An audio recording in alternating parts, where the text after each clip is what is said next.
sayati 'alaikum zamanun aw unasun. Akan tiba satu masa kalian akan dapati beragam manusia orang-orang.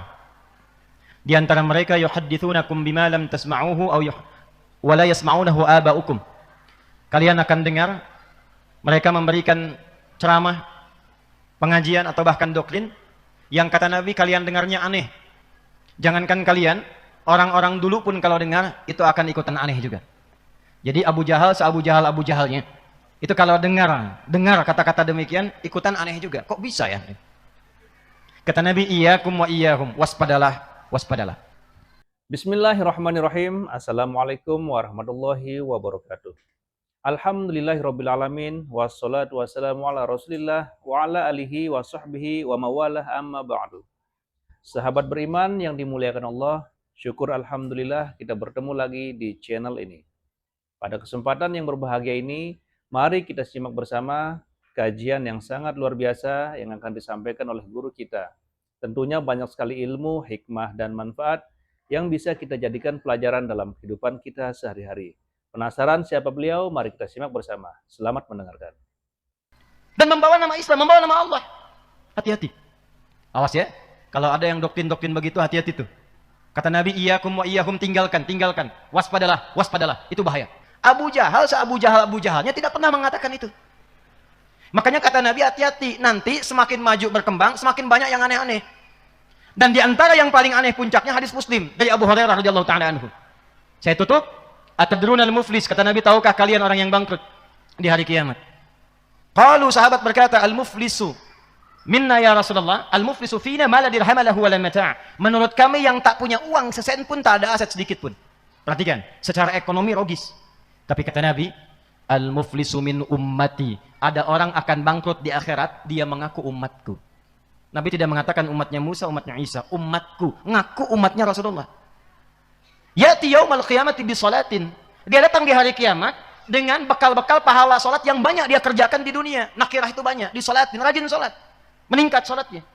Wasyamin, rajin puasa.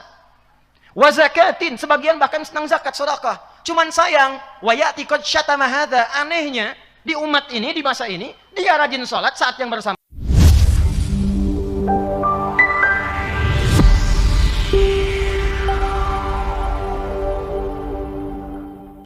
Hadis riwayat Al-Bukhari, nomor hadis 2262. Semua nabi rasul yang diutus ke bumi, dari sejak Nabi Adam alaihi salam sampai Nabi Muhammad sallallahu alaihi wasallam. Kalau kita urutkan nasabnya, Muhammad sallallahu alaihi wasallam bin Abdullah bin Abdul Muttalib bin Hashim bin Abdul Manaf bin Qusay bin Murrah bin Kilab bin Ka'ab bin Ghalib bin Fihir bin Malik bin Nadar bin Kinana bin Khuzaimah bin Mudrikah bin Ilyas bin Nizar bin Mudar bin Ma'a bin Adnan bin Adli bin Adri bin Muqawwam bin Nagur bin Tariq bin Ya'rub bin Yasjub bin Nabit bin Ismail alaihissalam bin Ibrahim alaihissalam bin Azar au bin Nahur bin Abir bin Kinan bin Arfakhshad bin Sam bin Nuh alaihissalam bin Mikhlail Matushalab bin Kinan bin Anwath bin Tis bin Adam alaihissalam. Coba ulangi.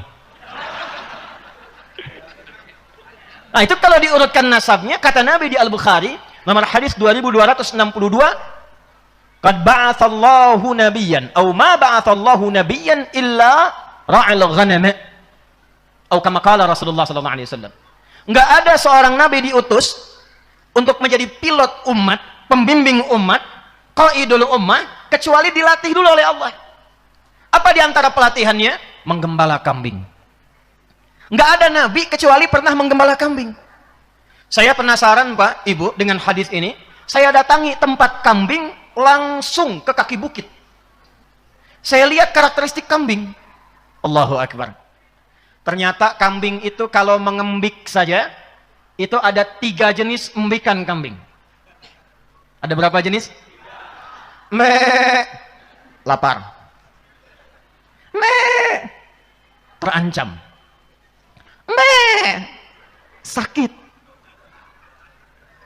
Sering-sering bergaul dengan kambing, ternyata paham kapan kambing itu sakit, kapan kambing itu lapar, kapan kambing itu terancam. Dimengertilah kenapa pemimpin itu idealnya, awalnya pendidikannya didekatkan kepada kambing, sehingga dia tahu suara rakyat.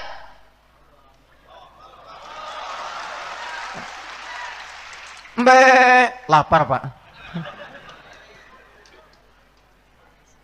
Bagaimana cara memutarkan ekonomi supaya rakyatnya nggak lapar? Alladzi at'amahum min ju'. Sakit. Gimana caranya bisa mendapatkan pengobatan yang layak putar? Terancam, ada konflik. Bagaimana menyelesaikannya? Kambing. Jadi pilot itu nggak sembarangan. Ada tuntutannya, ada pendidikannya, dan ada hisab di hadapan Allah Subhanahu wa Ta'ala. Karena itu, ketika pilotnya, bupatinya, wabubnya, forkompindanya dengan satu pesawat yang sama, tujuan yang sama, membangun ketakwaan kepada Allah, maka turun kemudian ayat dalam Al-Quran, surah ke-7 Al-A'raf, ayat 96. Walau anna ahlal qura amanu wattaqu lafatahna alaihim barakatim minas sama'i wal. Kalau ada satu penduduk negeri, semua kompak beriman kepada Allah, meningkatkan takwanya, pemimpinnya juga punya sifat takwa, forkompindanya kompak, kata Allah, aku akan buka semua pintu-pintu keberkahan di langit dan di bumi untuk memakmurkan negeri itu. Tidak cukup dengan amin itu, kita harus gali lagi. Satu. Yang kedua apa? Nanti kita belajar ke sirah Nabi setelah ini. Maaf izin, saya tanya dulu, kita sampai jam berapa ini? Siap. Anda silakan sampai subuh, saya jam 10 pulang. Saya subuh dari Amalela insya Allah. Ya. Ini baru muqaddimah, kita belum mulai ini. Ya, tenang, kita belum mulai ini. Yang kedua, semua mesti mengerti perannya. Nanti ada pilot, ada co-pilot. Belakangnya ada siapa? Ada pramugarinya. Sebelumnya ada peran air traffic controlnya. Ada bagian afronnya. Ada bagian pramugari-pramugaranya. Levelnya kemudian ada kelas first class. Setelah itu bisnis, ekonomi, sampai ke bagian belakang. Tapi semuanya di pesawat yang sama. Saling mensubsidi. Maaf, pilotnya hebat, kemampuan tinggi, tapi tidak mengikuti panduan dari ATC, nggak akan sempurna terbangnya. Karena itulah eksekutif yang ada dalam pesawat itu mesti kompak dengan legislatif yang membimbing lewat aturan-aturan perundang-undangan. Jangan keluar dari aturan. Pak, kata legislatif, radarnya lurus Pak. Lurus, jangan belok. Begitu belok, pesawat gak sampai ke tujuan. Tapi juga legislatif jangan usil. Sudah tahu radarnya lurus, dibelokin nama legislatif, belok ke tujuan. Maka kalau tempatnya pengen makmur, pengen bagus, legislatifnya yang membuat perundang-undangannya, membuat aturannya, mesti kompak dengan eksekutifnya, kita punya tujuan samawa. Kita punya arah yang sama. Kita kompak terbang supaya terbangnya nyaman, landingnya tenang. 2. 3. Maaf, biasanya kalau first class, VVIP, kelas bisnis, yang naik penumpang itu siapa? Penumpangnya siapa? Maaf, saya tanya sebentar. Pejabat atau pengusaha? Pengusaha. Karena itu disebut kelas bisnis, karena kebanyakan adalah pebis. Di belakang pejabat ada pengusahanya. Tapi ketika naik, tiketnya dengan kelas ekonomi beda tidak? Mahal tidak? Mahal. Karena itu pengusaha ketika membeli tiket mahal, bukan hanya untuk mendapatkan fasilitas, tapi supaya bisa mensubsidi ke bawahnya, sehingga afturnya mudah untuk dibeli, kelas ekonomi bisa naik pesawat yang sama. Tapi sehebat-hebatnya pengusaha, dia nggak boleh masuk kokpit, kemudian mengendarai pesawat. Itu dia. Sekaya-kayanya pengusaha, coba-coba masuk kendali pilot, megang setirnya pilot, jatuh pesawat. Karena itu yang kedua, nanti kita belajar, tenang, ini baru muqaddimah. Pesawat bisa terbang, ada pilotnya, co-pilotnya, ada petugas forkompindanya dari pramugarinya, pramugaranya, penjaganya, ATC legislatifnya. Setelah itu, supporter fondasi ekonominya. Kalau Sumbawa ingin maju, Sumbawa ingin mendapatkan inspirasi, bikin database Pak. Berapa pengusaha-pengusaha yang ada di sini? Sinergikan. Kalau perlu sekarang era digital, bikin digitalisasi. Dari UMKM sampai yang ke atasnya. Bikin aplikasi Sumbawa Samawa misalnya. Siapa yang jualan beras? Siapa yang jualan madu? Siapa yang jualan susu kuda liar? Siapa yang jualan kain tenun? Siapa yang jualan batik? Masukkan aplikasi, ketika orang Sumbawa membutuhkan sesuatu, klik, langsung membeli di Sumbawa, dari orang Sumbawa, ekonomi berputar di dalamnya, dan berkembang membangun kabupaten. Yang tidak ada di Sumbawa, baru kemudian keluar dari Sumbawa. Yang fasilitasi siapa? Yang datang siapa? Pebisnisnya. Jadi kalau semua kompak punya tujuan yang sama, sharingnya akan merata. Yang ketiga, agak cepat sebentar ya. Masyarakatnya, rakyatnya. Pilot sudah bagus, eksekutifnya bagus, legislatif bagus, penumpang di belakang berisik terus. Ngobrol sampai ke depan, belum waktunya nurunin koper, sudah berdiri koper dibuka.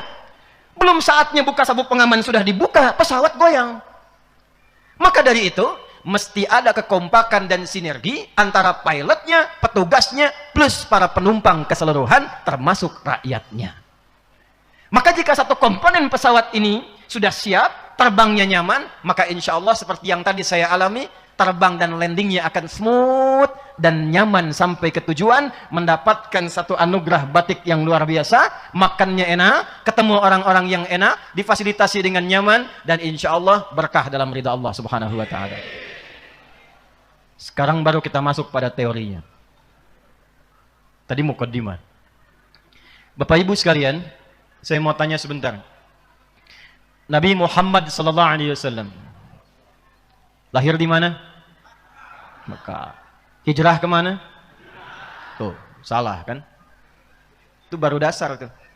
Lahir di mana? Mekah, betul. Hijrah kemana? Bukan. Tuh, jangan maksa. Kalau tidak tahu katakan wallahu a'lam. Nabi Muhammad hijrah kemana? Sampai begini belum tahu, wallahu a'lam. Hijrah Nabi itu bukan ke Madinah. Hijrah Nabi mulanya ke Yathrib. Kemana? Pertama, apa itu Yathrib? Yathrib itu Bapak Ibu, nanti kita tarik nih spiritnya, undang-undangnya dibawa ke Sumbawa dengan moto tadi. Yathrib itu nama dari salah satu umatnya, keturunan Nabi Nuh alaihi salam, namanya Yathrib bin Qaniyah bin Mahlil. Dia salah satu yang masuk, bapaknya itu Qaniyah bin Mahlil. Umatnya Nabi Nuh masuk ke kapal besar Nabi Nuh, berlayar setahun 10 hari sampai reda kemudian banjirnya. Setelah merapat, Yathrib menyebar, berpetualang dengan yang lain, menemukan satu tempat tinggal di situ. Dulu setiap orang tinggal menemukan tempatnya, maka tempatnya akan diberi nama dengan orang yang pertama kali menemukannya. Kan'an singgah di tempat wilayah dekat Palestina, diberi nama tempatnya dengan Kan'an. Yathrib singgah di satu tempat 400 km dari Mekah, jaraknya kurang lebih, maka tempatnya disebut dengan nama Yathrib. Tapi ingat, Yathrib sebelum Nabi hijrah, maaf sekali, tempatnya tidak ideal. Bukan seperti Mekah. Nanti kita akan lihat kenapa Allah menghijrahkan Nabi ke Yathrib, bukan ke tempat lain. Bukan Taif yang dipilih yang sudah maju berkembang. Pertaniannya bagus, perkebunannya bagus, orangnya sudah tersusun rapi, sistemnya bagus. Hijrahnya ke Yathrib. Satu, ekonominya tertinggal, bahkan jauh di bawah resesi, Yathrib. Pasarnya berantakan. Yang menguasai cuma Yahudi. Harga bisa diatur, kapan pengen naik-naik, kapan pengen turun-turun. Konflik gak pernah selesai. Dua suku besar, Aus dan Khazraj, 600 tahun tidak pernah tuntas. Bila ada yang meninggal di Aus, wafat di Khazraj. Sakit di Aus, luka di Khazraj. Yathrib. Nabi itu diutus, diperintahkan hijrah, ternyata ke tempat yang belum siap. Ke tempat yang belum tertata.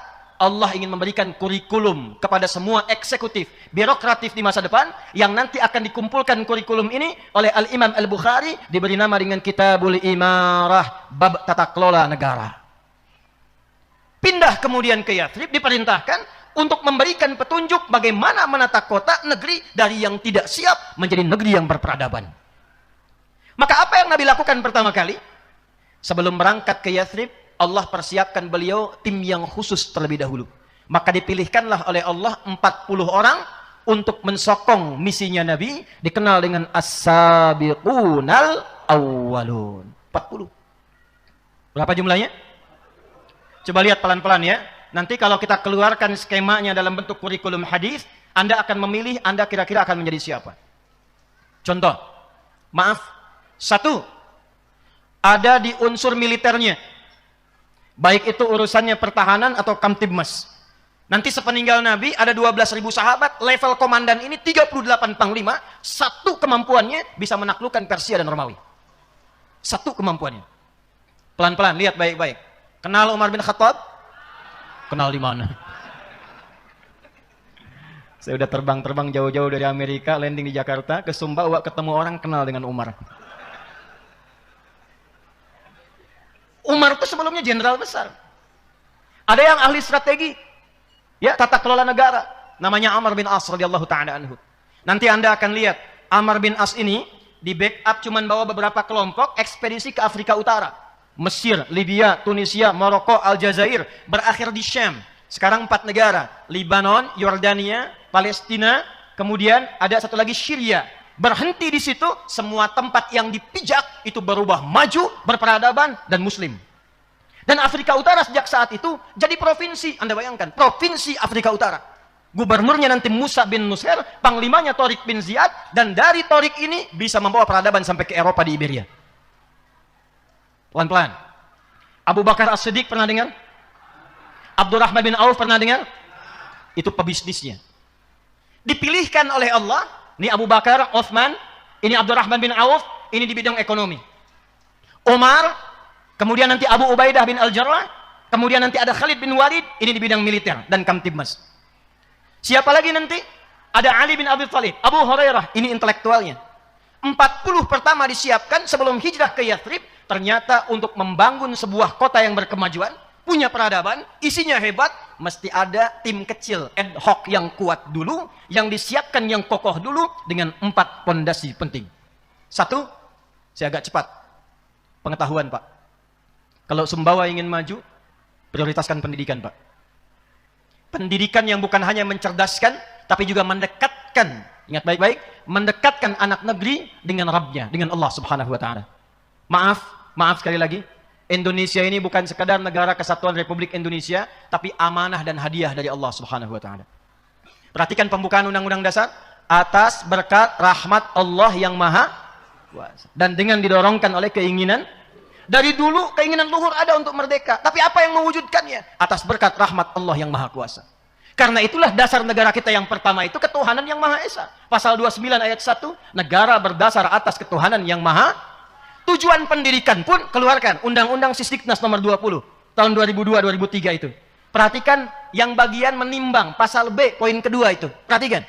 Undang-Undang Dasar tahun 1945 mengamanatkan kepada negara, pemerintah untuk, perhatikan baik-baik nih, menyelenggarakan satu sistem pendidikan yang meningkatkan ketakwaan dan keimanan kepada Tuhan yang Maha Esa.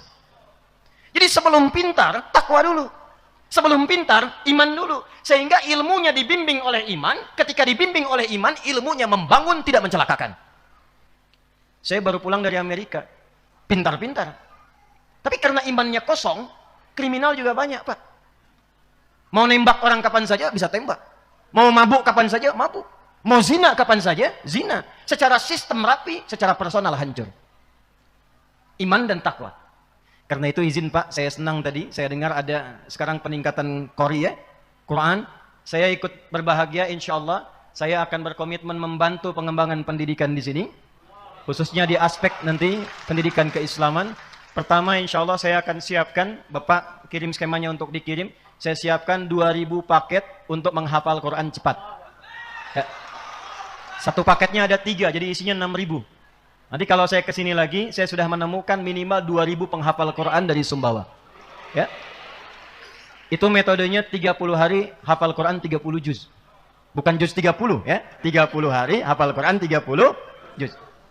2. Di sini ada para penghafal Quran 30 juz.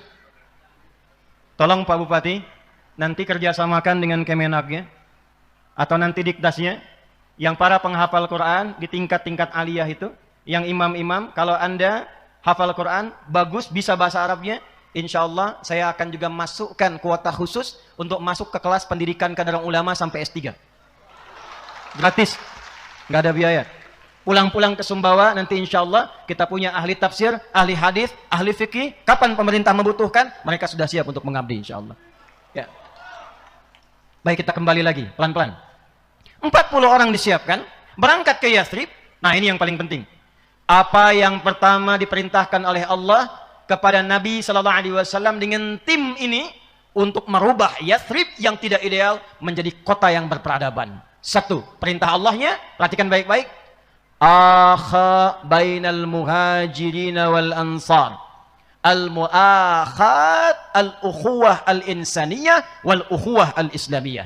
Allah perintahkan, persaudarakan dulu semua masyarakat yang ada di Yathrib, sehingga semua punya visi yang sama, punya soliditas, punya sinergi, kompak mencapai tujuan. Jadi maaf, kalau sudah kita punya keinginan, 64 tahun Sumbawa, ingin maju, ingin hebat, penduduknya mesti kompak, mesti solid. Jangan terpecah belah, jangan saling mencaci, jangan banyak bertengkar. Apalagi kalau terjadi di kalangan masyarakat-masyarakat yang sudah beriman. Maaf ya, maaf sekali lagi. Maaf sekali lagi. Di zaman jahiliyah, yang terpecah belah itu yang belum beriman. Ketika sudah beriman, semuanya bersatu. Di zaman jahiliyah, yang terpecah belah itu yang belum beriman. Ketika sudah beriman, semua bersatu. Jadi iman itu mempersatukan. Iman itu membawa cinta. Iman itu membawa kemajuan. Jadi kalau ada orang yang sudah beriman, tidak senang dengan persatuan, tidak senang dengan kemajuan, dipertanyakan keimanannya.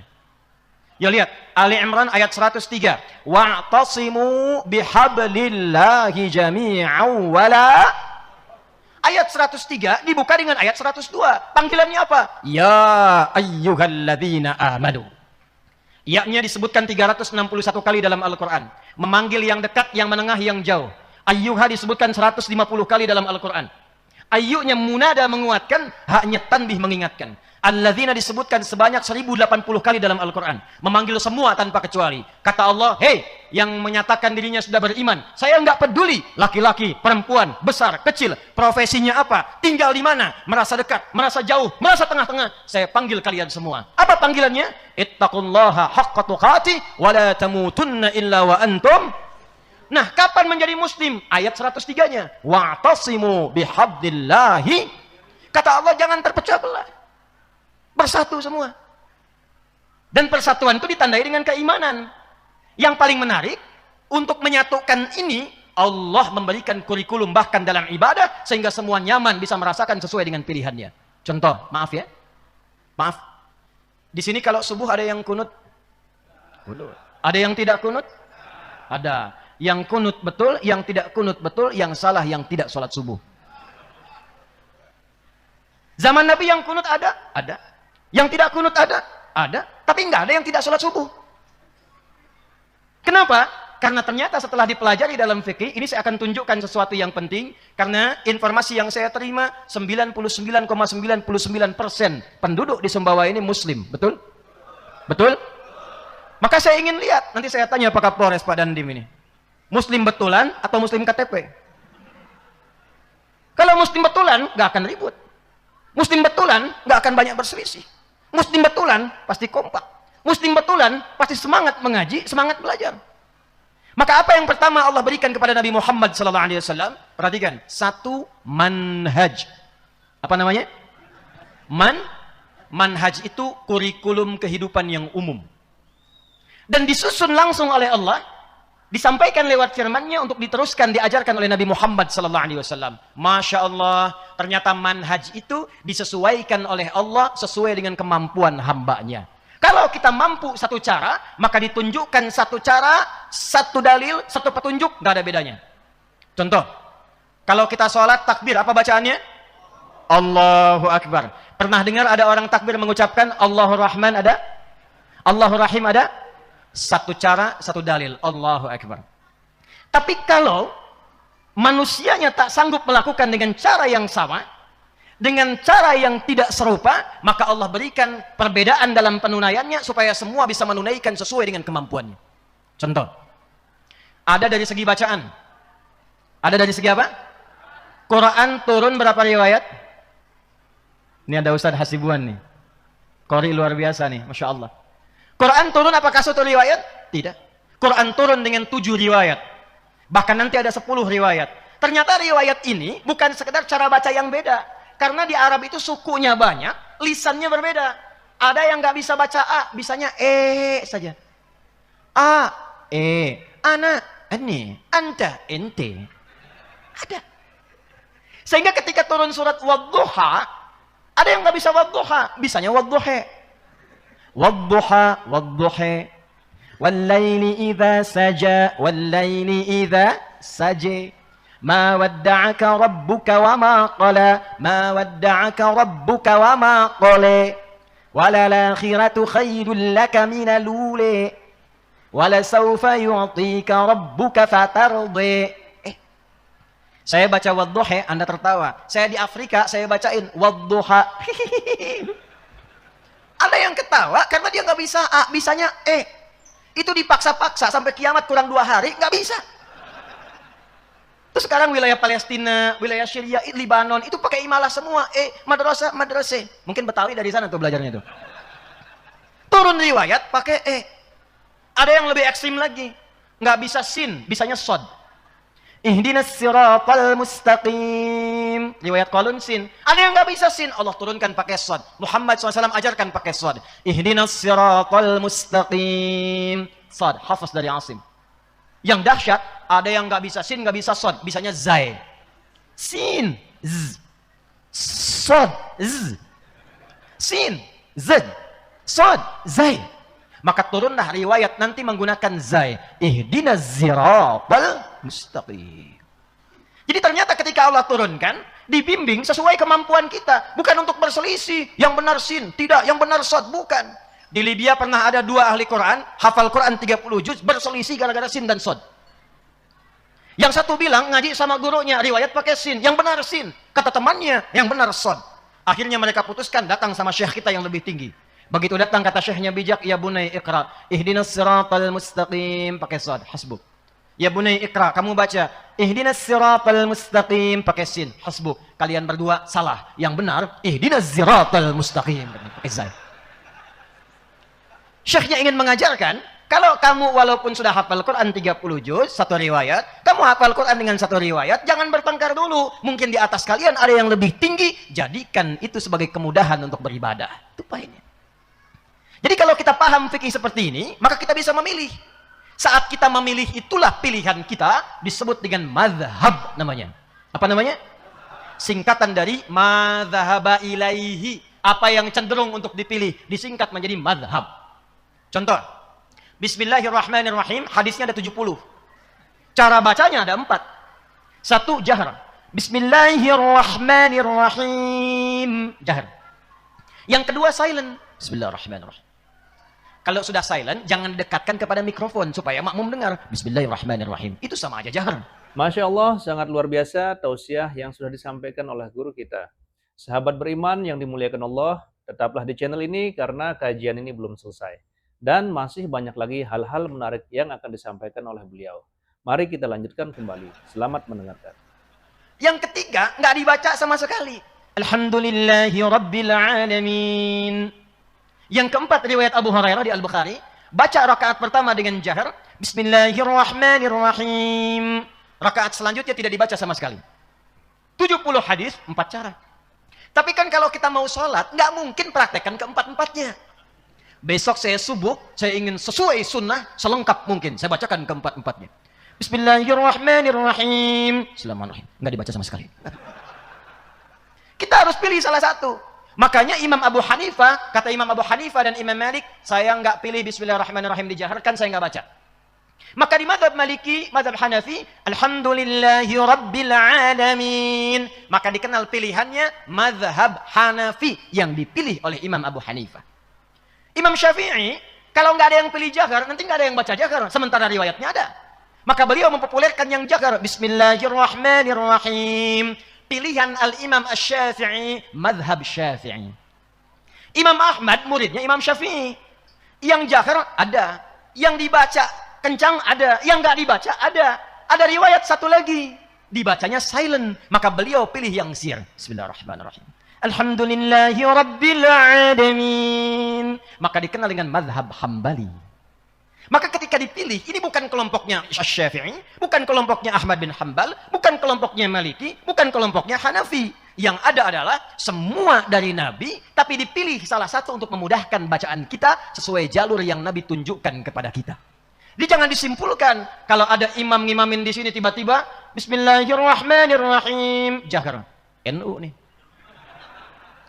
Alhamdulillahi Rabbil Alamin. Muhammadiyah. Saya tugas di Saudi 2010, Prof. Tugas pertama menyambut jamaah. Begitu sampai Masjidil Haram salat Isya, yang ngimamin Syekh Sudes. Mazhabnya Hambali, bismillahnya sir.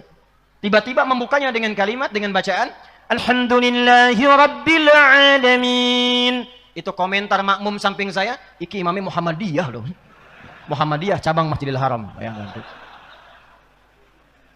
Jadi kalau ini diajarkan sempurna, insya Allah yang NU kompak, Muhammadiyah kompak, NU, Muhammadiyah, Al-Wasliyah, Al-Khairat, duduk semua bangun Sumbawa. Dan semua bersaudara. Nasab Al-Khairat Habaib, Wasliyah demikian, kumpulnya 13 Jumadal Akhirah sama dengan bulan April 1905 di dekat wilayah Tanah Abang namanya, didirikan Jamiatul Khair. 1905 kedatangan seorang syekh besar namanya Syekh Ahmad Surkati. Sur artinya ahli, kati artinya kitab. Asalnya di Sudan, tinggal lama di Mekah. Diundang saat datang kemudian ke Nusantara, datang wilayah di Jakarta sekarang ini, maka kumpullah para tokoh-tokoh besar, termasuk 2 bersaudara. Di antara saudara itu ada yang bernama Muhammad Darwish. Muhammad Darwish nama asalnya. Nanti punya saudara jauh namanya Kiai Haji Muhammad Hashim bin Ash'ari. Dua-duanya itu saudara jauh, nasabnya nyambung di Sunan Giri. Ya, Kiai Haji Muhammad Hashim bin Ash'ari bin Abdul Wahid bin Abdul Halim, dikenal dengan Pangeran Benawa, bin Abdullah bin Abdurrahman, dikenal dengan yang paling menarik nanti nyambung ke Raden Ainul Yakin, ya. Dari Ainul Yakin sebelumnya Jakat Tingkir, anaknya siapa? Anaknya Sunan Giri. Di Sunan Giri ini nasab Kiai Haji Ahmad Dahlan bertemu, diasbatkan. Ya, Muhammad Darwis ngaji dengan Muhammad Hashim Ash'ari di Semarang dengan Kiai Haji Soleh Darat, berangkat kemudian ke Mekah, berguru di guru yang sama Syekh Ahmad Khatib Al-Minangkabawi, pulang ke tanah air ganti nama jadi Ahmad Dahlan bin Kiai Haji Abu Bakar bin Kiai Ilyas bin Kiai Sulaiman bin Demang Jurang Juru Kapindo bin Demang Jurang Juru Sapisan bin Kiai Gerbek 1, Gerbek 2, Gerbek 3 bin siapa? Azmaskan, nyambung di siapa? Maulana Ishaq, ayahnya Sunan Giri, nyambung di satu nasab itu. Keturunan siapa? Nanti Ali Zainal Abidin, nyambung ke Al-Husain, adiknya Al-Hasan, anaknya Ali bin Abi Thalib, suami Fatimah Az-Zahra, bintu Muhammadin sallallahu alaihi wasallam, bin Abdullah, bin Abdul Muttalib, bin Hashim, bin Abdul Manaf, bin Qusay, bin Murrah, bin Kilab, bin Ka'ab, bin Ghalib, bin Fihr, bin Malik, bin Nadar, bin Kinanah, bin Khuzaimah, bin Mudrika, bin Ilyas, bin Nizar, bin Mudar, bin Ma'ad, bin Adnan, bin Adli, bin Muqawwam, bin Nahur, bin Ya'rub, bin Yasub, bin Nabit, bin Ismail alaihissalam, bin Ibrahim alaihissalam, bin Azar atau bin Nahur, bin Abdul, bin Kinan, bin Arfakhshad, bin Sam, bin Nuh alaihissalam, bin Mihlail, Matushala, bin Kinan, bin Anwas, bin Tif, bin Adam alaihissalam.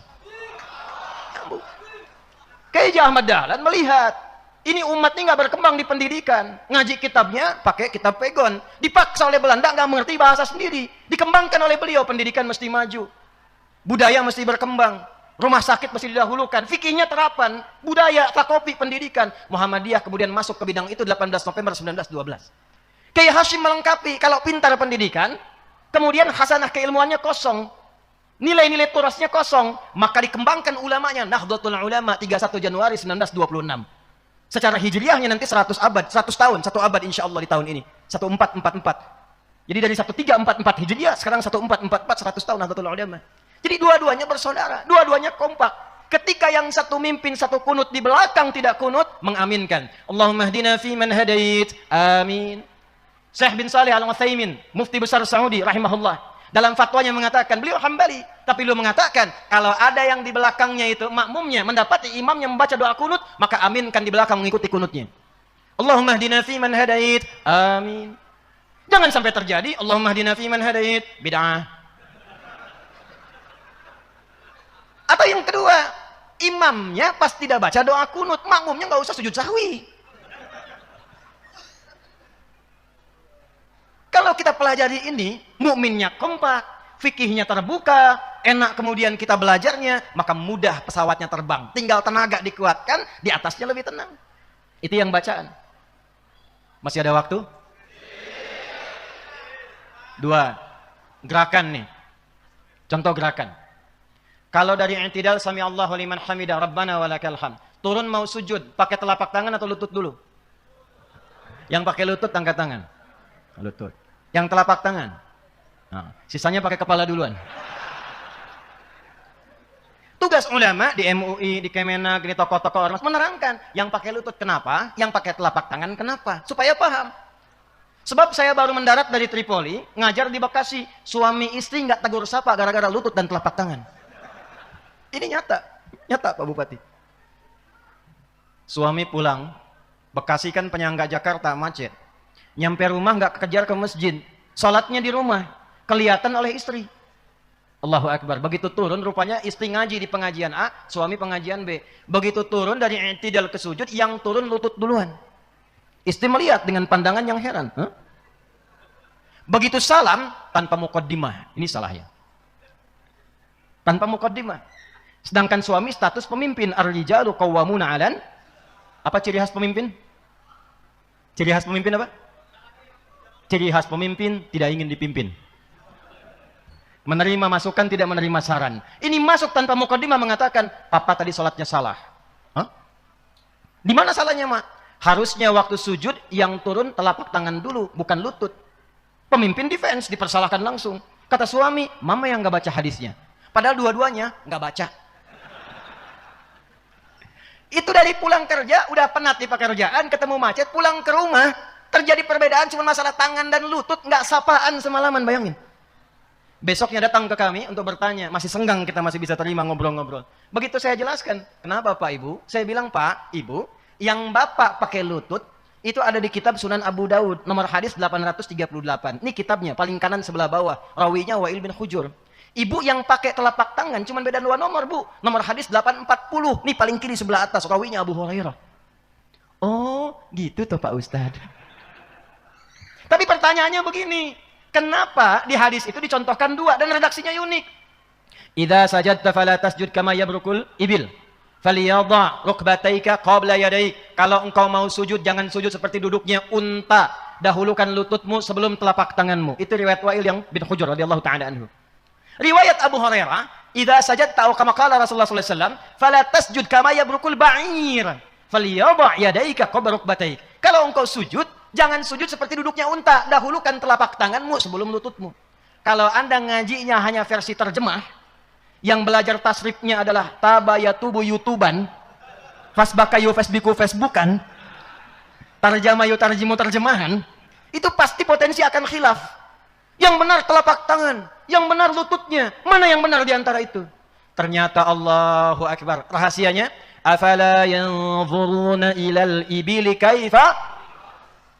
Kenapa ibil? Kata Quran, hei, kenapa enggak riset unta? Disebutkan ibil. Untanya Nabi Soleh, hatta naqatallahi wasuk, ya, fakadzabuhu fa'a. Kenapa naqah? Hatta yalijal jamalu fis samil, kenapa jamal? Kenapa ba'ir? Maka saya temukan rahasia itu ketika mengajar di Tripoli. Saya punya komunitas tafsir. Ini bisa ditiru nih di Sumbawa nih. Jadi kami mengeluarkan hewan di Quran untuk diriset. Prakteknya di kebun binatang. Jadi ada kelompok kera, kelompok unta, kelompok gajah, dan beberapa kelompok yang lain. Kenapa Yahudi dikutuk jadi kera? Itu ada hikmahnya nanti. Kenapa bukan tikus? Nanti ada hikmahnya. Saya langsung masuk ke unta saja. Ternyata kalau ibil itu unta umum tanpa tunggangan. Dan ketika diriset, unta itu ternyata, saya tanya dulu nih, unta punya berapa kaki? Baik, saya ulangi, berapa kaki? Salah. Unta punya 2 kaki. Yang depan itu tangannya, yang belakang kakinya. Betul, ini yang bicara pawang unta. Begitu kami tanya, kan unta itu 2 kakinya, 2 tangannya. Yang depan itu tangannya, belakang kakinya. Unta itu punya selaput di matanya untuk menahan badai. Jadi kalau sedang badai di padang pasir, unta tinggal nutup pakai kacamata selaputnya, dia lewat begitu aja. Anda mau pakai Lamborghini, Ferrari, macam-macam, mogok Anda, unta lewat, lihat aja jalan. Unta. Unta punya tembolok bisa menampung air minum di punduknya sampai nggak minum sebulan, unta. Tapi ibil, unta yang belum punya beban, tangannya depan 2, kakinya belakang 2. Ba'ir itu unta yang sudah ada beban, biasanya di atasnya barang dagangan, kalau enggak tunggangan. Ternyata tipikalnya beda. Kalau dia tidak punya beban, maka yang dilipat yang pertama itu depannya, tangannya. Baru kemudian kaki belakangnya. Kalau dia punya beban karena berat, maka yang dilipat pertama lututnya ke bawah, baru depannya. Maka pahamlah kita hadis Nabi tadi. Wa'il bin Hujur masuk Islam lebih dulu dibandingkan dengan Abu Hurairah radhiyallahu ta'ala anhu. Abu Hurairah masuk Islam 3 tahun sebelum Nabi meninggal. Wa'il di awal, Nabi masih sehat. Perang Badar ikut, Uhud ikut. Lututnya masih sehat. Maka ketika dilihat oleh Wa'il, beliau turun dari i'tidal ke sujud, lutut lebih dulu karena masih sehat. Tapi ketika Abu Hurairah masuk Islam, usia Nabi 60 tahun. 3 tahun sebelum meninggal kurang lebih 63 tahun. Saya tanya, biasanya kalau penyakit-penyakit senior sepuh, yang terserang pertama kali apanya? Lututnya. Makanya di riwayat-riwayat hadis tentang sholat, ketika Nabi semakin sepuh, beliau kadang pakai tongkat, kadang nyender-nyender di samping dinding karena lututnya bermasalah. Itulah yang menyebabkan ketika turun dari i'tidal ke sujud, Abu Hurairah melihat mendahulukan telapak tangan dibanding lutut karena lutut bermasalah.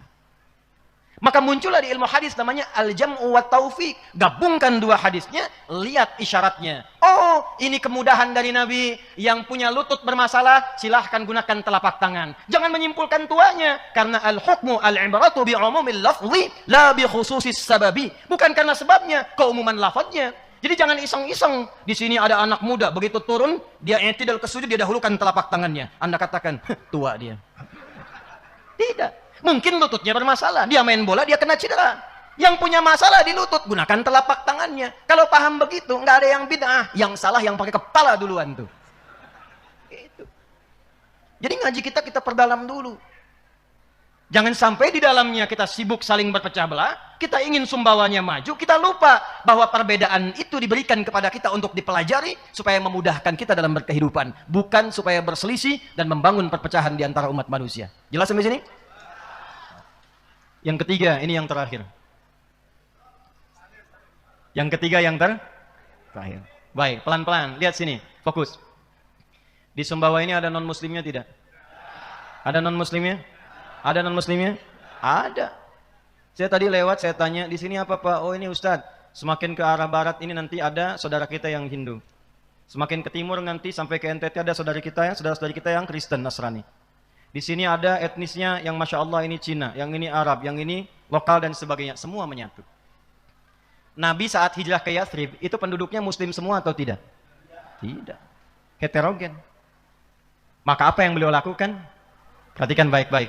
Inilah yang merubah Yathrib kelak menjadi Al-Madinah Al-Munawwarah. Ini syiarnya Prof. Din nih. At-Tamaddun al-Islam ini. Negeri yang berperadaban, yang memberikan warna dan cahaya. Apa yang Nabi lakukan? Perhatikan baik-baik. Nabi mempersatukan semuanya dalam satu kesepakatan visi dan misi serta tujuan membangun satu negeri yang memuliakan dan menyejahterakan untuk keseluruhannya. Maka, sekalipun kita duduk tinggal di Sumbawa, kita menyatu dalam konteks keindonesiaan, enggak semuanya muslim. Dudukan dengan satu tujuan yang sama, cita-cita yang sama, jaga yang prinsip toleransinya. Toleransi yang prinsip itu adalah saling membiarkan menunaikan dengan kelapangan tanpa mengganggu, bukan ikut-ikutan. Contoh di akidah misalnya, maaf, yang muslim silahkan sholat di masjid, adzan di masjid. Yang Kristen silahkan ibadah di gereja. Jangan yang muslim adzan di gereja, nggak nyambung. Sholawatannya silahkan di masjid, tapi toleransi kehidupan sosialnya disepakati. Ada yang sakit, jangan lihat apakah muslim atau non muslim, jenguk. Pernah dengar hadis ini? Siapa yang masak makanan baunya sampai ke tetangga, maka bagilah tetangga itu walaupun cuma kuahnya. Masya Allah, hafal bagian akhirnya. Jadi Anda masak sop Sumbawa yang terkenal enaknya itu. Kemudian ada kuahnya, Anda makan kambingnya, Anda bagi kuahnya ke tetangga. Tetangga tanya, kenapa Pak Bupati saya dikasih kuahnya saja? Hadis Nabi. Memahaminya bukan begitu. Nabi itu jauh sekali berpikirnya. Walaupun Anda masak kuah, jangan salah persepsi ke tetangga. Sekarang bumbu banyak. Bumbu opor ada, opor ayam. Rendang ada. Tapi opor tuh bumbunya isinya tempe. Jangan sampai bumbu opor ayam isi tempe. Nyebar bau ke tetangga. Dikira Anda masak opor ayam, ternyata tempe. Bagi. Sekarang musimnya musim share tuh. Hati-hati yang bikin status, yang punya rumah makan tuh ya. Tapi pertanyaan saya bukan itu. Pertanyaan saya, apakah hadis itu mengatakan kalau tetangga Anda muslim saja? Ada begitu? Tidak. Hadisnya universal. Mungkin tetangga Anda itu non-muslim. Kanan Anda Hindu. Kiri Anda ada yang Kristen. Anda masak makanan. Baunya nyampe. Bagi. Jangan dilewatin. Yang muslim dikirimin, yang Hindu, yang Kristen nggak dikasih. Dia tanya, kayaknya enak ya opornya. Emang enak sih, cuman sayang Anda kafir. Gak begitu. Bagi. Bagus kan? Cobain enak tidak enak. Berikan porsi yang cukup layak. Ketok. Sampaikan. Begitu menyampaikan, Pak terima kasih Bapak baik sekali. Katakan, bukan baik. Islam yang mengajarkan saya untuk berbagi. Itu. Besok dia ngembalikan panci. Dia sudah kenal Assalamualaikum. Assalamualaikum katanya. Udah tahu tuh.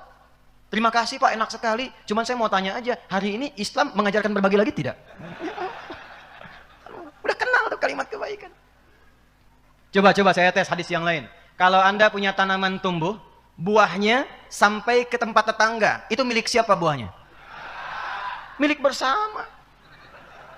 Awas tuh, ayo, ulama kita tuh. Milik bersama, hakun mustarak itu. Jangan sampai tetangga Anda cuma ngelihat buahnya, kedapatan sampahnya, yang nikmati buahnya Anda. Sebelum buahnya menguning, maka sampaikan kepada tetangga, maaf Pak, Ibu, ini pohon mangga. Iya tahu, punya Bapak kan? Iya betul. Tapi buahnya kebagian Ibu. Nanti kalau sudah Ibu pengen, gak usah minta saya, ambil aja, itu hak Ibu juga. Ketentuan dari mana itu? Nabi Muhammad mengajarkan supaya ibu yang mendapati bagiannya, jangan sampai mendapatkan sampahnya saja. Kenalkan Nabi Muhammad. Oh begitu Pak hukumnya? Iya, indah ya Masya Allah. Cuman sialnya besoknya ayam kita main ke tempat dia. Dan dia belum tahu hukum ayam beda sama tanaman. Maghribnya dikirimi kita opor ayam. Masya Allah. Jadi saya berharap insya Allah 64 tahun Sumbawa rukun. Insya Allah maju. Iman dan takwa soleh insya Allah. Kompak ya. Dan saya tutup dengan hadis Nabi. Di hadis Muslim, jilid pertama syarah Sahih Muslim Imam An-Nawawi, dari 9 jilid pertama hadis nomor 11 sampai 12, paling kanan di pertengahan.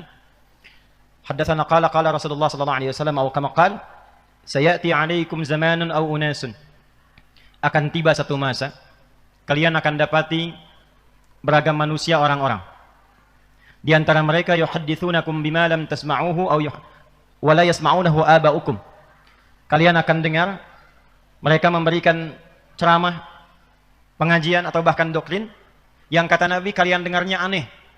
Jangankan kalian, orang-orang dulu pun kalau dengar itu akan ikutan aneh juga. Jadi Abu Jahal se-Abu Jahalnya itu kalau dengar kata-kata demikian ikutan aneh juga. Kok bisa ya? Kata Nabi, iyyakum wa iyyahum, waspadalah. Contoh, saya agak cepat. Kenal Abu Jahal? Ayo kenal. Abu Jahal dan beberapa gengnya itu datang ke Nabi sallallahu alaihi wasallam sebagai utusan satu malam, menyampaikan begini kurang lebih, ya Muhammad sallallahu alaihi wasallam, ikhtalafna, kita memang beda, tapi jangan sampai perbedaan ini menjadikan kita berselisih. Udah gini aja, maaf, malam ini kami nyembah Tuhan kamu, besok-besok kamu nyembah Tuhan kita gantian aja katanya. Maka turunlah satu ayat, bahkan satu surah yang itu menjadi legasi tertinggi toleransi dalam berakidah. Qul ya ayyuhal la a'budu ma, sampai ujungnya lakum dinukum. Tuh. Untukmu agamamu, untukku silahkan yakini apa yang Anda yakini, kami mengerjakan apa yang kami yakini, jangan saling mengganggu. Kalau ingin kenal silahkan tanya, kami terangkan, kita saling menghormati. Toleransi tertinggi. Tapi Abu Jahalnya dia mengatakan kita memang beda, tahu perbedaan. Orang sekarang ada yang mengatakan semua agama sama, menuju Tuhan yang sama, cuman caranya beda-beda. Abu Jahalnya tidak pernah mengatakan itu. Makanya kata Nabi, hati-hati, nanti semakin maju berkembang, semakin banyak yang aneh-aneh. Dan di antara yang paling aneh puncaknya hadis Muslim dari Abu Hurairah radhiyallahu taala anhu. Saya tutup, atadrunal muflis, kata Nabi, tahukah kalian orang yang bangkrut di hari kiamat? Qalu, sahabat berkata, al-muflisu minna ya Rasulullah, al-muflisu fina ma la dirham lahu wa la mata'. Menurut kami yang tak punya uang sesen pun, tak ada aset sedikit pun. Perhatikan, secara ekonomi logis. Tapi kata Nabi, al-muflisu min ummati. Ada orang akan bangkrut di akhirat, dia mengaku umatku. Nabi tidak mengatakan umatnya Musa, umatnya Isa, umatku, ngaku umatnya Rasulullah. Yati yaumal qiyamati bi salatin. Dia datang di hari kiamat dengan bekal-bekal pahala salat yang banyak dia kerjakan di dunia. Nakirah itu banyak, di salatin, rajin salat. Meningkat salatnya. Wasyamin, rajin puasa. Wa zakatin, sebagian bahkan senang zakat, sedekah. Cuman sayang, wa yati qad syatama hadza, anehnya di umat ini, di masa ini, dia rajin salat, saat yang bersamaan rajin mencaci. Wa qadhafa hadza, senang menuduh. Wa daraba hadza, senangnya berselisih. Wa akala mala hadza, senang mengambil hak orang lain. Kelihatan salat tapi korupsi juga. Kelihatan salat tapi menipu juga. Puncaknya wasafaka dama hadza. Ada yang akan merekayasa pertumpahan darah dan menyebutkan nama Allah di dalamnya. Allahu Akbar, tembak. Allahu Akbar, bom. Hati-hati.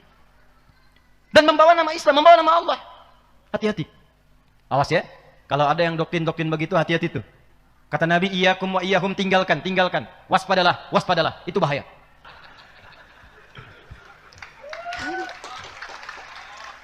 Tapi yang innaka antas sami'ul alim wa tub 'alaina innaka antat tawwabur rahim. نحمدك تمام الحمد كما علمتنا أن نحمدك، ونشكرك شكرا كما علمتنا أن نشكرك. أنت المقدم وأنت المؤخر، بيدك الخير، إنك على كل شيء قدير. اللهم نشتاق فنصلي على حبيبك الكريم رسولك المصطفى الأمين سيدنا محمد وعلى آله وصحبه أجمعين. ربنا لا تدع لنا في مقامنا هذا وفي كل مقام ذنبا إلا غفرته. Ya Allah, jika ada satu pun hambamu berada di area masjid ini atau sekitaran tempat ini datang membawa dosa, jangan biarkan ia pulang kecuali Engkau telah ampuni seluruh dosa-dosanya. Wala hamman illa farajtah, jika ada di antara kami yang tengah merasakan kegelisahan datang ke tempat ini, jangan biarkan ia pulang kecuali Engkau telah tenangkan keadaan hatinya. Wala asiran illa yassartah, jika ada yang tengah mengalami kesulitan dalam pekerjaannya, kehidupan keluarganya, kehidupan sosialnya, maka mohon ya Allah, dengan keikhlasannya datang pada malam hari ini, mudahkan, ringankan, hilangkan kesulitannya. Allahumma wala hajatan min hawaijid dunya wal akhirati fiha laka ridhan wa fiha lana salah illa qadaitaha ya arhamar rahimin. Ya Allah, setiap kami yang datang tentu membawa hajat yang tersembunyi, yang berbeda satu dengan yang lainnya. Maka mohon dengan keikhlasan amalan mereka ya Allah, dan dengan kuasa-Mu kabulkan doa-doa mereka yang mungkin tidak terucap di malam hari ini namun tersembunyi dalam jiwa mereka. Allahumma ij'al Sumbawa ya Allah qaryatan taradaha wa tuhibbaha. Ya Allah, jadikan Sumbawa ini kabupaten yang Kau ridai, kabupaten yang Kau cintai, baldatun thayyibatun wa rabbun ghafur, termasuk dalam lingkup negara kesatuan Republik Indonesia yang Kau ridai, Engkau berkahi, Engkau jadikan sebagai inspirasi dalam kehidupan global saat ini. Allahumma ya arhamar rahimin, ishtaqna bi Rasulillah sallallahu alaihi wasallam. Allahumma ya Allah la tudayyi fursatan lana linalqa ya Allah wa natalaqi ala rasulika al-Mustafa sayyidina Muhammad sallallahu alaihi wasallam yaumil qiyamah. Ya Allah, kami merindukan perjumpaan dengan Rasulullah sallallahu alaihi wasallam. Maka mohon kelak saat kami berpulang jangan hilangkan kesempatan untuk bersua dengan Rasulullah sallallahu alaihi wasallam. Allahumma faj'al ya Allah qulubana muwahhadah, alif baina qulubina al-wahidaka ya arhamar rahimin, wajannibna minat tafruqah. Karena itu mohon ya Allah, lembutkan hati-hati kami untuk bersatu dalam kebaikan, mengikuti teladan Rasulullah sallallahu alaihi wasallam, dan menjauhi perpecahan di antara kami. Allahumma ya arhamar rahimin, Allahumma hdi umara'ana liyakunu udala, Allahumma altaf qulubahum ya Allah liyuqarribu ilaika ya arhamar rahimin zulfa. Ya Allah, lembutkan hati para pemimpin kami, bimbing mereka ya Allah untuk melahirkan kebijakan yang berkeadilan. Ingatkan mereka ya Allah bahwa mereka akan dihisab di hari kiamat dengan segala pertanggungjawaban. Maka ringankan hisab mereka dan sayangi mereka ya arhamar rahimin. Wahfad ulama'ana waj'u mukhlasin lakad-din, dan mohon jaga para ulama kami ya arhamar rahimin. Jadikan mereka orang-orang yang lulus dan ikhlas dalam berdakwah menegakkan kalimat-Mu ya arhamar rahimin. Rabbana atina fid dunya hasanah wa fil akhirati hasanah wa qina adzabannar. Wa sallallahu ala habibikal karim rasulika al-Mustafa al-amin sayyidina Muhammadin wa ala alihi wa sahbihi ajma'in. Wa akhiru da'wa Alhamdulillahirabbil alamin. Demikianlah tausiah penuh ilmu, hikmah dan manfaat yang sudah kita dengarkan bersama dari guru kita. Sahabat beriman yang dimuliakan Allah, semoga apa yang sudah disampaikan oleh guru kita menjadi ilmu yang bermanfaat dalam kehidupan kita sehari-hari. Buat sahabat semua yang sudah setia menyimak tausiah ini sampai selesai, saya ucapkan terima kasih banyak. Doa dan harapan saya semoga sahabat semua selalu diberikan kesehatan, dimudahkan segala urusannya, dan dilancarkan rezekinya. Amin ya rabbal alamin. Demikian yang dapat saya bagikan, kurang lebihnya mohon maaf. Sampai bertemu lagi di kajian berikutnya. Wabillahi taufiq wal hidayah, waridha wal inayah. Wassalamualaikum warahmatullahi wabarakatuh. Setelah kita mendengarkan bersama tausiah yang sangat luar biasa dari guru kita, sekarang mari kita lanjutkan aktivitas kita masing-masing. Semoga tausiah yang sudah disampaikan oleh guru kita menjadi ilmu yang bermanfaat dalam kehidupan kita sehari-hari. Selamat beraktivitas buat sahabat semua dan sukses selalu. Sampai bertemu lagi di video berikutnya. Wassalamualaikum warahmatullahi wabarakatuh.